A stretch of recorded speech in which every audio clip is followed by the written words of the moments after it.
Our children are not only our future, but they are the future of the world. How much do we care about what kind of people they are becoming? Are they growing up into loving and kind people? Or are they growing up into heartless people?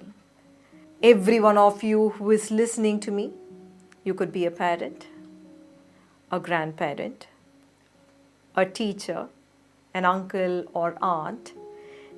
Take a moment to think of children who are a part of your life.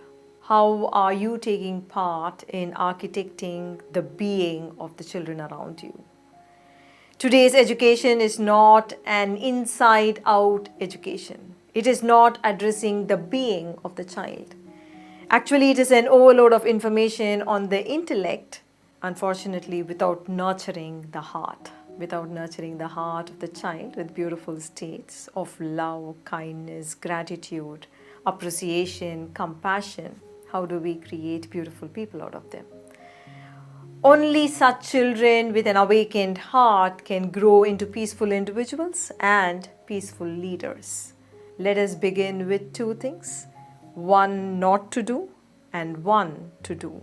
Do not let differences grow within them, as religious differences, racial differences, caste, class differences, because these poisonous weeds of differences and division ultimately kills their heart.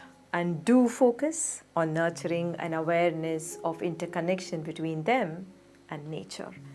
Let every child be made conscious of how interconnected they are with the world, with how interconnected they are with every tree, with how their breath is inseparable from the breath of the tree outside the windows of the classroom. Let every child be educated into an awareness, into an observation of their own emotions. Let us understand that anger is a part of our consciousness. Fear is a part of our consciousness. Desire to dominate is a part of our consciousness.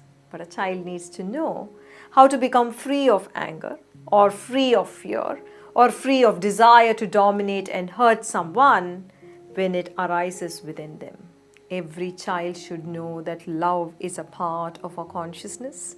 Joy and bliss are part of our consciousness. Peace and harmony are part of our consciousness. So every child needs to be awakened to these states experientially. Every child must be taught how to become conscious of themselves. Every child must become conscious of their inner state. Every child must become conscious of their actions. Every child must become conscious of the impact of their state. Every child must become conscious about who they are becoming fundamentally as a human being. This brush with truth, this self-awareness has a phenomenal impact.